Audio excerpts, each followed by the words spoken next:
there another one? He's working the camera. Third Thursday of every month is the North Kansas City Business Council Luncheon. Before we get started with the State of the City, Matt Riggs with Mid-America Regional Council would like to say a few words in regards to recycling at work.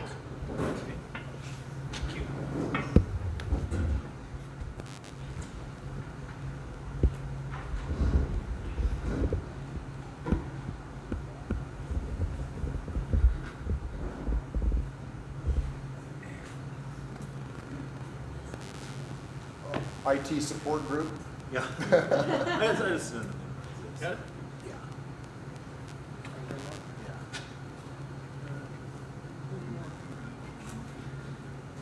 All right. Okay.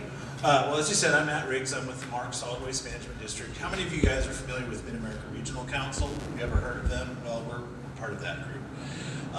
The Mark Solid Waste Management District is a non-regulatory solid waste agency that is focused on keeping stuff out of the landfill.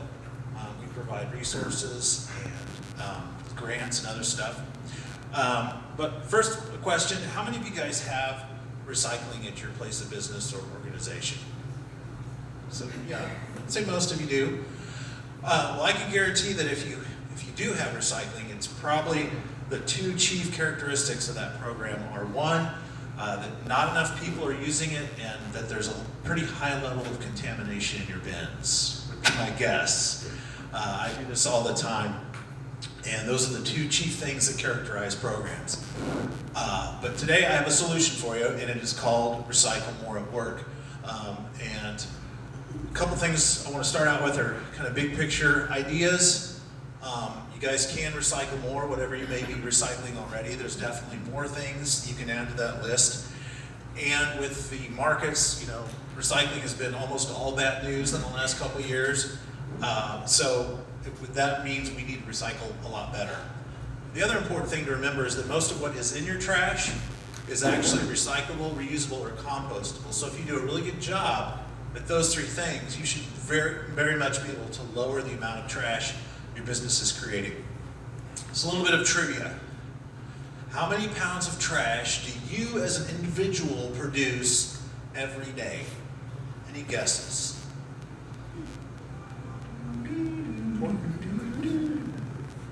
20, I heard 23, 1.5. Well, you're on or about. It's actually 7 pounds a day. So we each of us as an individual in this region produce 7 pounds of trash per day, which equals over 1 ton of trash per year. That's a lot of trash, but we, like I said, we have ways that we can help you keep that out of the trash and reuse for a better purpose. So, as I mentioned, we're at the Mark Solid Waste Management District. Our goal is to keep stuff out in landfill and to help you recycle more and recycle better. You may be familiar with some of our programs. If you've ever gotten rid of your paint or other household hazardous waste at a drop-off event around the metro, we coordinate that.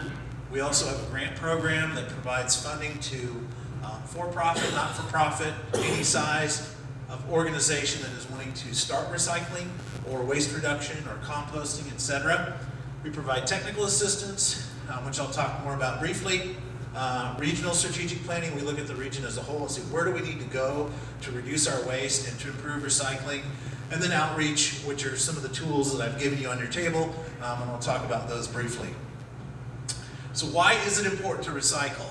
So probably, if you're thinking the last time you thought about recycling, it's probably like, oh, we're doing it to save the earth, we're trying to help the environment.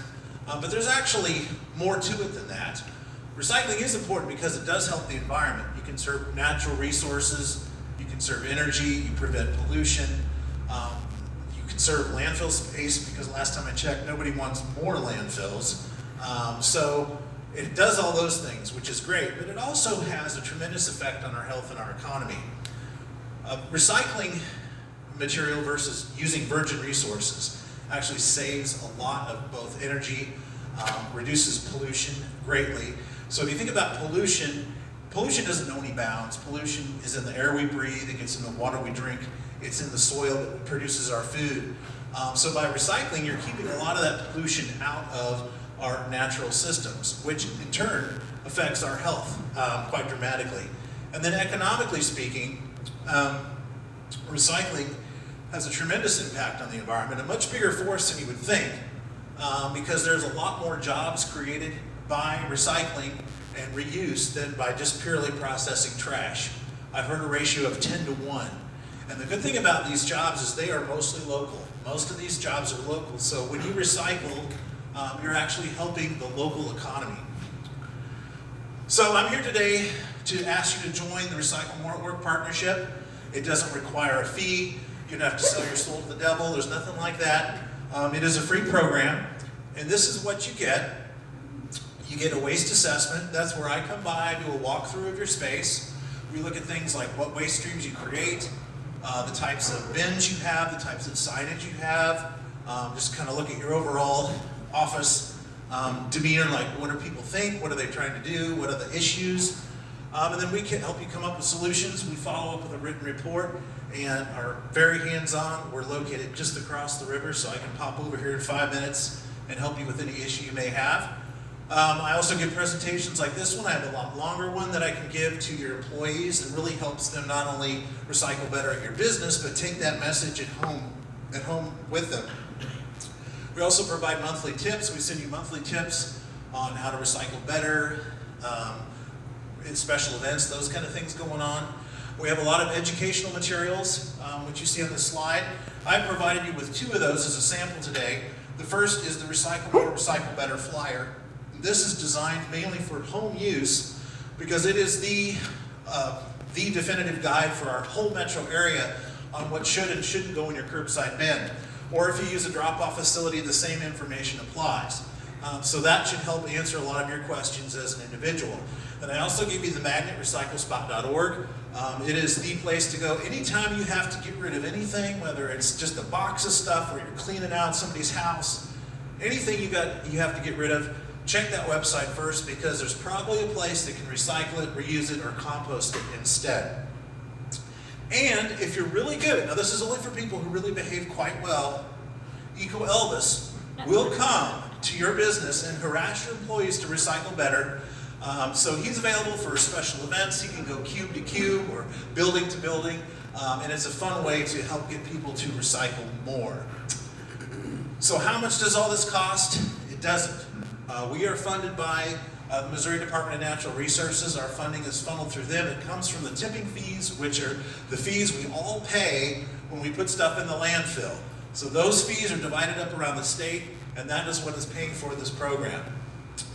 So if you would like me to come to your business and talk to you about how you can improve recycling, or if you don't have recycling at all and you'd like to start, I can come. We work with any size business, commercial, multifamily. We work with nonprofits, schools, churches, 5-person operations, 200-person operations. It doesn't matter the size or the nature of your business or your organization if you're not for profit. So there's my contact information. I've left some cards over here on the table, and I hope to hear from you. Thank you. Matt, thank you very much. Sure.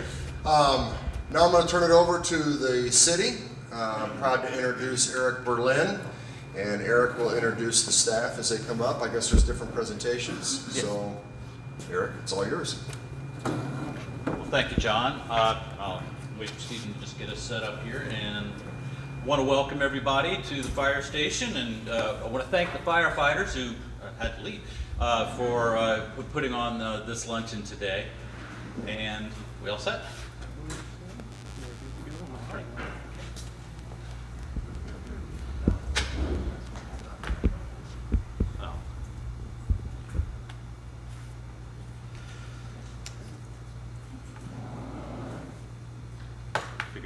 Figure out how I do this best. Okay, so the city of North Kansas City, we are a organization of about 190 employees, including all the different departments: library, parks and recreation, public works, police, fire, all the different departments of the city. This year we have about a $64 million budget. We'll talk about some of the major things that we've got going on this year. So every year that I've stood up here providing this presentation to the folks, I've said very, very soon you're going to see a whole lot of activity occurring in 1 North. This last year was the year that that prophecy finally came true. So I'm going to show now a short video showing what the development looks like as of right now, and then we'll talk a little bit about some of the individual components.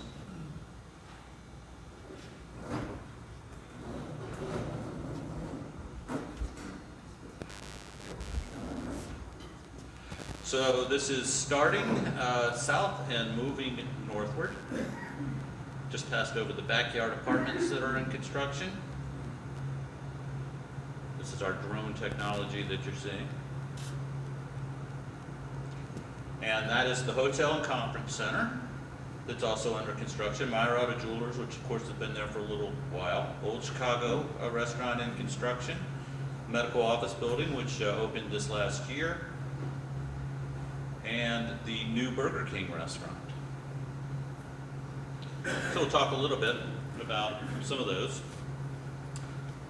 So the Burger King, we have worked with the Burger King to relocate the existing Burger King to a location just to the east. Construction on the new building is wrapping up. It's looking like a really nice Burger King. That's expected to open sometime in November.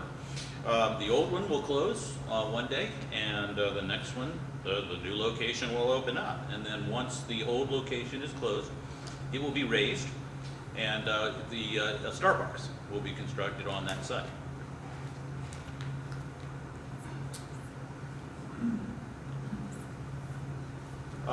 The Hotel and Conference Center is going to be composed of a couple of different Marriott products, Aloft and Element, and in between is going to be a conference center, a small conference center that will be able to host events and meetings. And then the backyard apartments are a 240-unit apartment complex, which is currently under construction. It'll have some nice amenities. So those both are expected to be opening in 2020. Going the wrong way? No.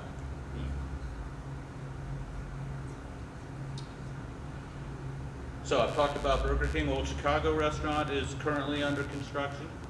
And that should also be opening in November.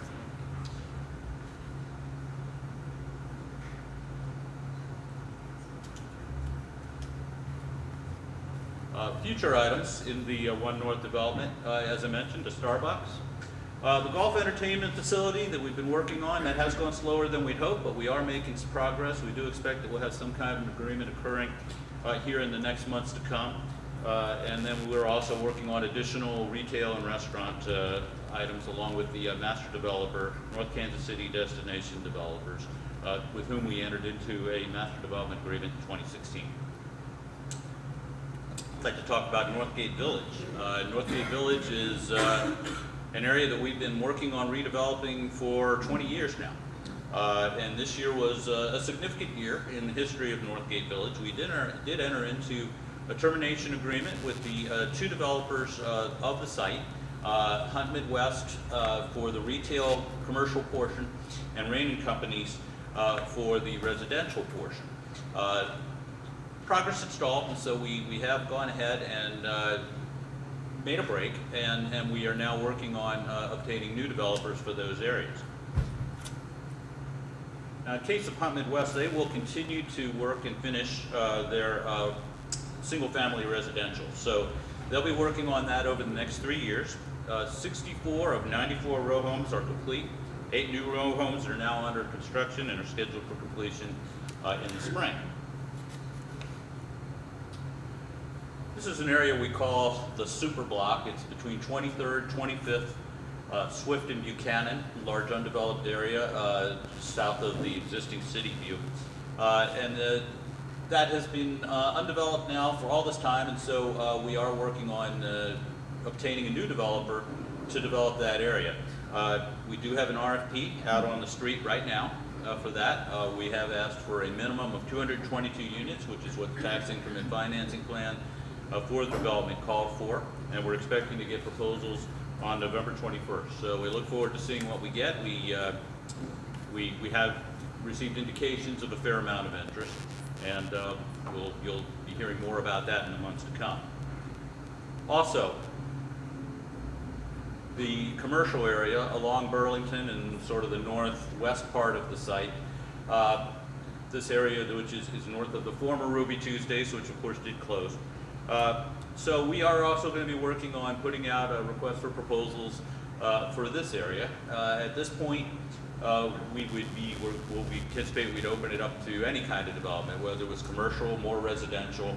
The particular location does have some challenges, and so once we've gotten a little bit further on the super block RFP, then we anticipate that we'll issue one for this area and hopefully find somebody who's interested in developing it in some kind of way. We are also working with the developer on what is called Curran Lofts. That's at our city-owned parking lot at 18th and Swift. And our development agreement with Sunflower Development does call for them to construct a 150 unit apartment complex, market rate. It'll also have some nice amenities. It does call for the development to have structured parking with about 300 parking spots and no less than 85 street-level public spaces. Of course, this is a city-owned parking lot that this is going on, so we are calling for replacing all, not most, but not all of the parking spaces that would be lost when this does get constructed.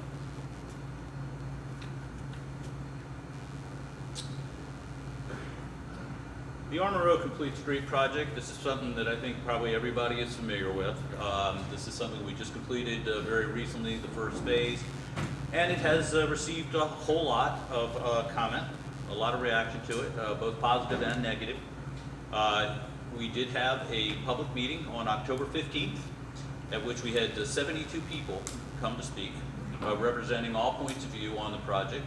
And in the end, what the City Council directed that we do is, in the short term, staff will work on some issues in the vicinity of the mop bucket business and the post office, see what we can do to mitigate some of the conditions in those areas that people have expressed concern about. And then we'll be looking at other possibilities for adjustments that might be made with the project, and come back to the council in June for further discussion and direction by the City Council at that time. I'd like to talk a little bit about some of the major capital projects that we have planned for the coming year.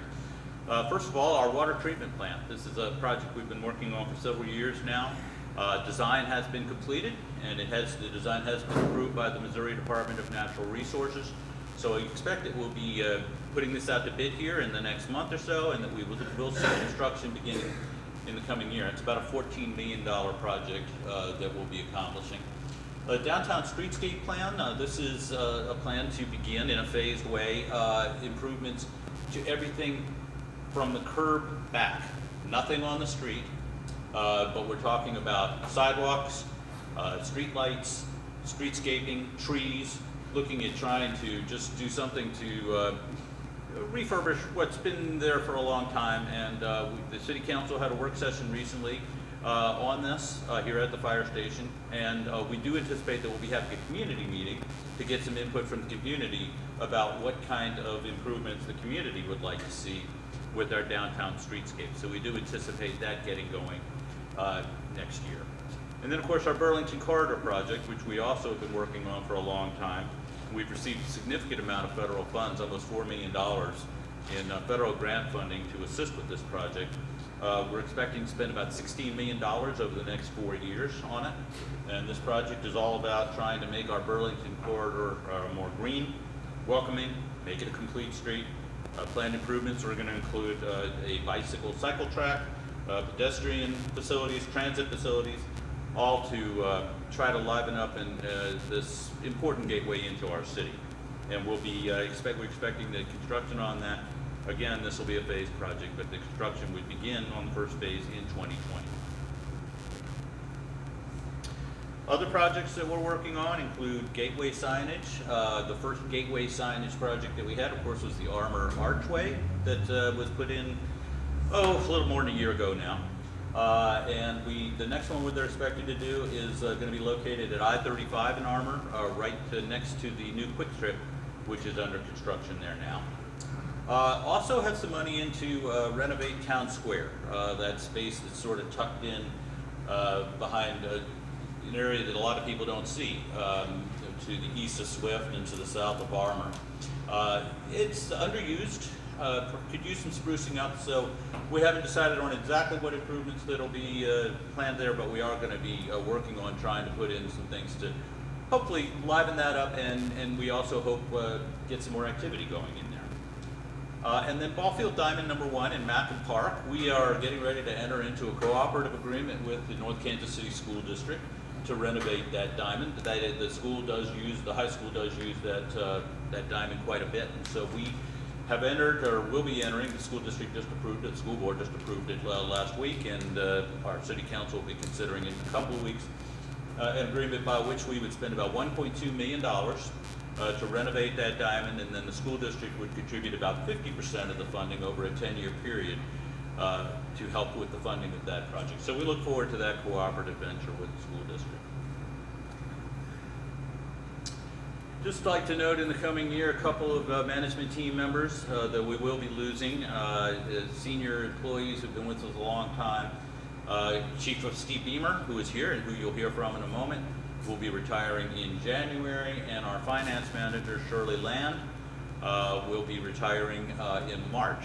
So those are both major voids that we'll have, and right now we are in the process of recruiting a new police chief, and the recruitment process for a new finance manager will begin soon. And with that, I will turn it over to our Community Development Director, Sarah Copeland, to talk about some things that are going on in community development. Thank you. So in community development, all of the projects we undertake are based on our master plan, which was adopted in 2016. I know a lot of you participated in that. If you're ever curious about what's in the master plan and what does it say, it is available on our website, nkc.org/CD for community development, and that guides all of the projects that we undertake, including how we update our codes and how we handle code enforcement. I always talk about the development process and the permits that we've issued. This year to date, we've issued 429 permits. So we're on pace, same pace we've been on for the last few years. So construction activity has been pretty steady for us. If we look at our valuation, what's the value of the development that's happening here, we are at about $59 million worth of development activity in North Kansas City this year.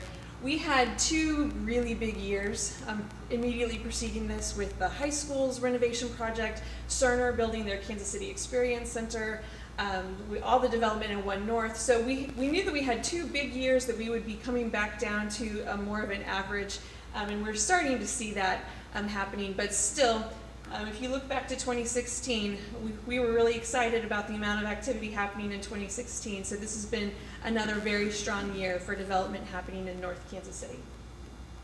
This summer in July, we adopted a new zoning ordinance after many months of work looking at what needed to be modernized and updated in our existing ordinance, which had originally been adopted in 2002.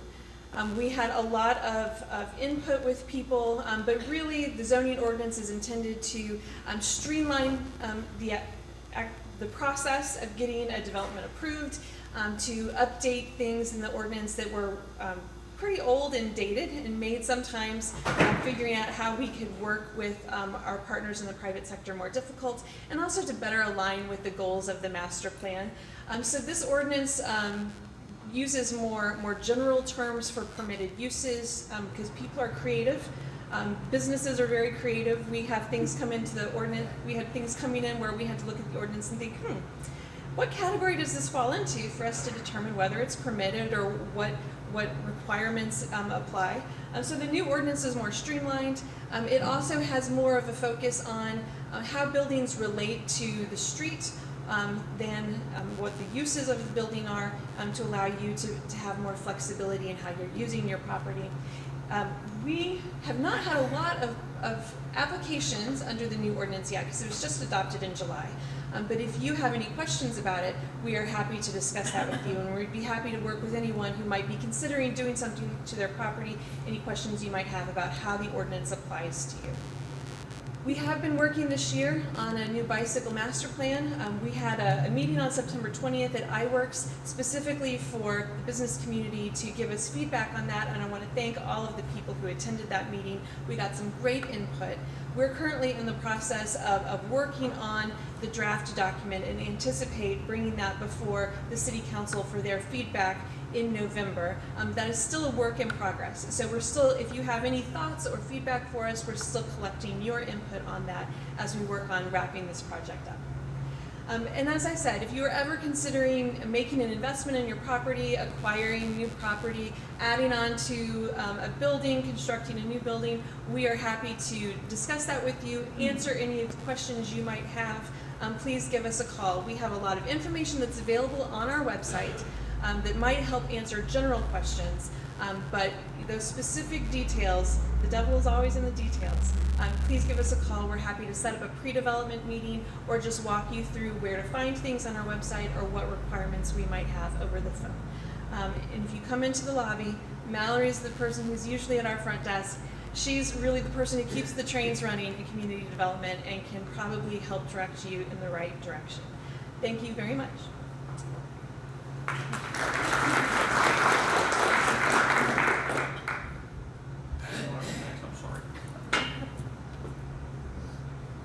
Thank you. I'm Steve Beamer. I'm the Chief of Police here. We're going to run through a little bit of information about the department and how things have gone so far this year. We've got new officers that have joined us. It is a continual challenge to find good individuals that have the characteristics and the traits that we value here in North Kansas City to service as police officers. Two of them here, Brandon Keaton, Justin Jones, and then I've got two more that are in the academy right now, Steve Salmon and Stephen Thompson. So Steve Salmon gets out of the academy in January, and Stephen Thompson gets out, I believe, in April. So we're doing everything that we can to stay staffed up. We've had a couple of individuals retire this year. John Stark, Dwayne Hostig both retired already. And before the end of the year, Rob Russell and Michael McNamee are going to retire. So it'll always be a challenge to remain fully staffed. We do the best that we can, but it's just not easy in today's world. I know that all of you have trouble finding good employees just like we do. And so we'll continue to do our best. We have some changes in assignments this year. Officer Jason Smith went to the school. He is our new school resource officer down North Kansas City High School. He's getting settled in there and building good relationships with the staff and the students. Officer Tom Hopkins, you probably don't want to meet him because he's one of our traffic officers. So he's out here with working radar, investigating accidents. So if he's at your window, you're probably not having a good day. We did have a promotion this year, as I mentioned. John Stark retired. He was one of our more tenured sergeants. He left, and Sergeant Justin Holm took his position. Justin had been a detective in his previous career, and last year served at North Kansas City High School. And so he's out here now working nights and doing a very good job. He's doing well. As I mentioned, John and Dwayne, they are enjoying the good life now. I'll be joining them soon. Part 1 crimes. This is the piece of the presentation that, while it's difficult to look at least it gives you some idea of how we're doing here in North Kansas City and trying to keep the community safe. It's hard to see, so on the far, let's see, it'd be your left. The zeros represent the number of homicides we've had in the last 3 years here in North Kansas City. It's always good to see 0 on that column. We've had years where we've experienced 1 or 2, but at this point in time, we're okay for this year. Rape, sexual assault, we've had 1 reported so far this year. Robberies, we've experienced 9 armed robberies. Aggravated assault, this year we've had 7. Burglary, 16 reported so far this year. And you know, that's one thing in my career that I probably have seen the biggest change in. It was not uncommon for us to have 100 burglaries a year in this city when I started. But security systems, better design to help keep businesses safe has really dropped that number down. The real high bars there, those are all the stealings that occur. And when I say stealing, that includes thefts from auto, shoplifting, people just picking something up out of somebody's yard and carrying it away. Through September, we've had 215 compared to 228 last year. That will always be the biggest issue in North Kansas City. Folks, there's people out there that just want to take something that belongs to you. And if you're not smart and careful about how you safeguard your property, then you would be potentially a victim. We will work with you any way we can to help keep your property safe. We'll come out. We've got 2 community policing officers that will work with you to try to identify what threats you may have on your property. But in this city, stealing is always going to be the biggest issue. Behind that is auto theft. This year we've had 67 auto thefts reported in this city. Why that continues to be a challenge, I don't know, but it does. A lot of those, people have left their keys in the car. The thing now is with the keyless entry systems, little fobs, there's people that leave their fob in the car. Folks, don't do that. Okay? You're just creating a problem that makes that bar go higher and higher. And we'd like to try and keep that number down as much as possible. Arsons, so far this year we haven't had any arsons. The fire department appreciates that as much as we do. And as far as the actual stealing offenses, month by month, January through September, the bright green line is thefts from motor vehicle. The blue line is shoplifting. Orange is motor vehicle parts and accessories, stealing something off of a car. Gray, yeah, it's kind of a gray color there. Those are thefts from building. And finally, the yellow is just all the other thefts combined. So, as you can see, it's cyclical. We don't necessarily have a pattern where thefts from motor vehicles are always high, because if you don't lock your car, there are people that wander around this city trying car doors in the middle of the night. Sometimes we catch them, sometimes we don't. But as far as how those stealing offenses break down, that's how those numbers break down. Before I give it to the fire department, I just want to say one thing. As Eric mentioned, I'm going out the door just after the first of the year. Over my career, I have very much appreciated the relationship that I personally have had with many of you in this room, and the relationship that the police department has had with the business council. The support that you have given us, whether it's been trying to get the public safety sales tax passed a couple of years ago, to offering to help us in any way you can for whatever issue we're working on. I personally thank you, and on behalf of the department, as the chief, I want to thank you as well. So, thank you. Dave?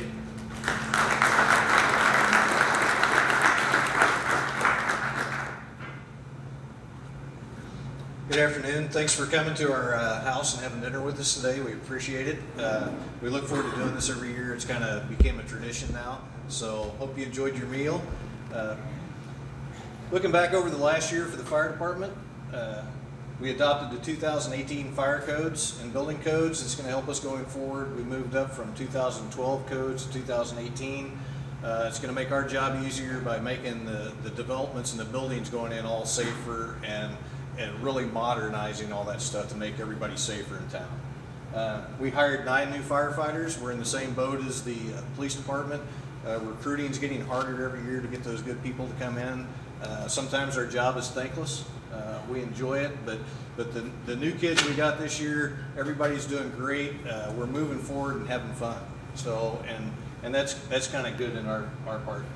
And this year, much different than last year, I can report that we didn't have any large fire losses. It was kind of a different scenario last year with the Armored and Swift fire. This year we haven't had any large losses, due in part to our fire prevention activities and the things that you guys do as businesses to keep it safe so that we don't have to come down there and do that. highlight of this year, we were able to achieve the insurance organization rating of ISO of 1. It's been 30 years coming. Since I've worked here, we've been doing things every year with water supply, with our training, with our trucks to get to this. If you don't know, if your insurance company uses this, you can get a discount by us going to 1. We were previously at 2. And there's less than 400 cities in the United States that have a class rating of 1 and only 6 in the state of Missouri. So we're kind of proud of getting this done. And it's not only the fire department, but the water department, the police department, Public Works, all of it played into there. It's just, I kind of get to take the credit for it. So I'd like to thank all those other city departments as well, but this was a big accomplishment for us. And if you look around and talk to businesses in other cities, not very many people have that one. We're committed to providing the highest possible service. I talked about this last year. We're here trying to get better every day to serve you guys. The citizens and the businesses are why we exist. We're here to serve you. Doing that, we had over 18,000 hours of training last year.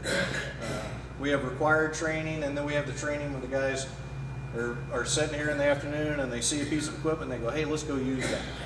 And as you can see, company training, 8,600 hours. So that's the guys out there together on the trucks, using the equipment, getting ready to use it, so we have that muscle memory when it's 3 o'clock in the morning and stuff's really happening bad. Because as the police chief and I had a discussion there today that in one single day, any one of us and the police and fire departments can earn our wage for that year. Just for that one thing. And this is how our guys get ready for this, that 18,000 hours of training. Our response activities last year, we had around little over 2,000 calls total. 52 of those were fires, whether they be a grass fire on the side of the road, a dumpster fire, some kitchen fires. We didn't have anything big, but we were able to get there and get the stuff put out. EMS that's what we do 79% of the time. We had 1,466 calls last year and transported 1,100 patients. And with North Kansas City Hospital here being our close facility, we took almost 900 of those patients to North Kansas City Hospital. So they're a big partner with us as well. Service calls, your smoke detector's going off, your carbon monoxide detector's going off, and you call us, we come out and do that. Same with the good intent. People tend to call us when they have a problem and we show up and help them out. So false alarms, 193, that number's actually been dropping, and it's in part because the businesses are using alarm systems and getting better at working with us and our prevention people to eliminate those false calls. Our community risk reduction, we install smoke detectors in the community. If you're a resident here and they call up, we'll come down and provide them a smoke detector. We partner with the Clay County Falls Coalition. If we have a patient that we're going to their house on a regular basis, having to help them up, or they're suffering falls, we can hook them up with this organization and they will come in and provide them a way to stay in their home if they have medical issues. So that's worked out well for us. We conducted 1,106 fire inspections.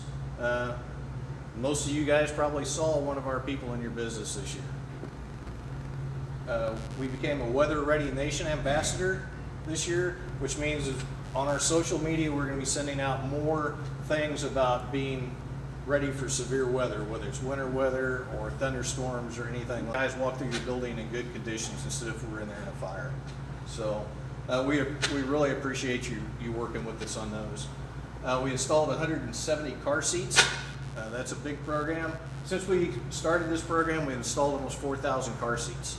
And that's the people that otherwise might be driving around and having their kids unsecured in their vehicles. So this year we trained over 60 individuals to become car seat technicians.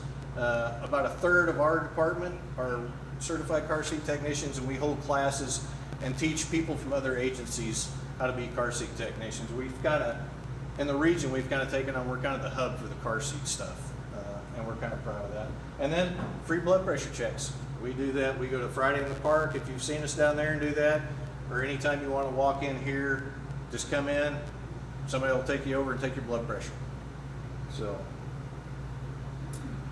our fire prevention activities, Our fire inspector, Mike Redford, trained 273 people on fire extinguishers this year. If you haven't had us down and you want us to, we can come down and do that. As you can see, the pictures, we have a kind of a high-tech laser operated extinguishing system. We don't light diesel on fire anymore and use real extinguishers, which I know it's not as much fun now, but it's a lot safer, environmentally conscious, and it's easier to do in a time frame for your employees. So if you haven't had that done and you want to do it, give us a call and we'll take care of that for you.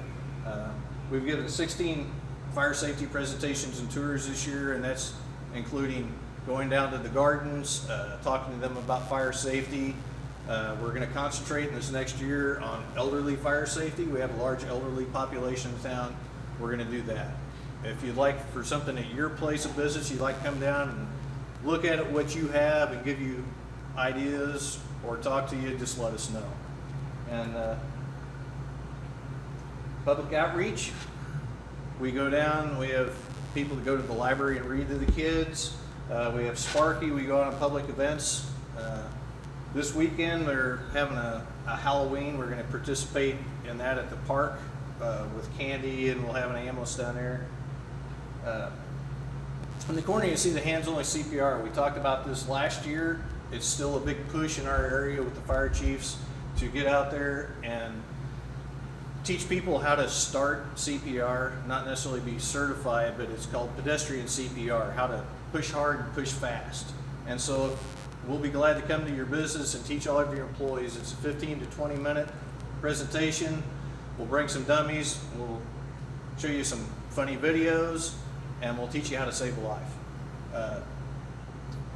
I went to a conference earlier this week, and another area department had started tracking the pedestrian CPR.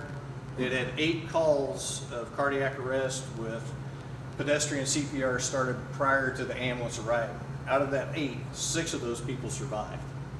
That's a huge number that we hadn't had in the past, so that's how important it is to learn how to do that. And so if you want us to come down and take care of that, we'll be glad to do that as well.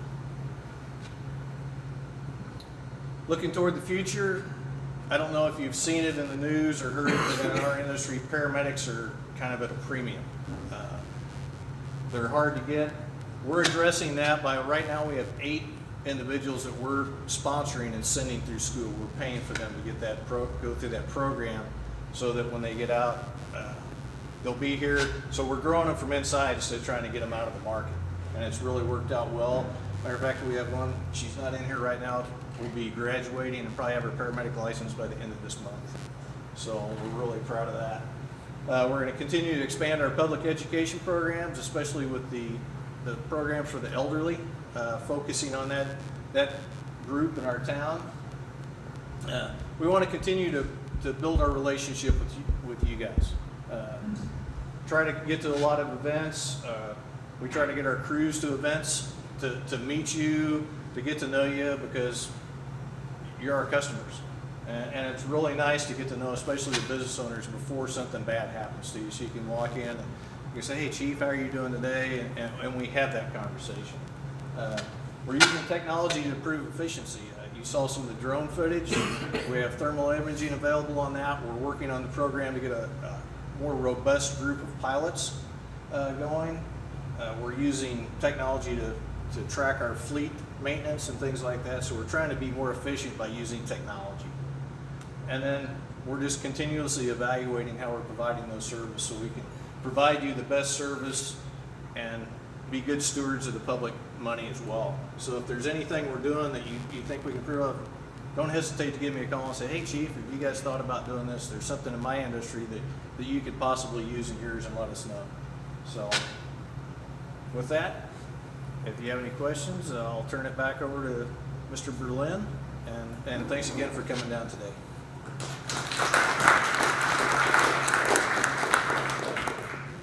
Well, I know we have just a few minutes, I think, before 1 o'clock. If you have any questions on anything that we talked about or anything that we didn't, that I or Chief Beamer or Chief Hargis or Ms. Copeland can answer, we'd be happy to try. Does anybody have any questions?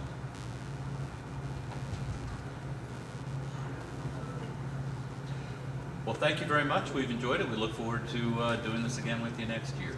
Thank you.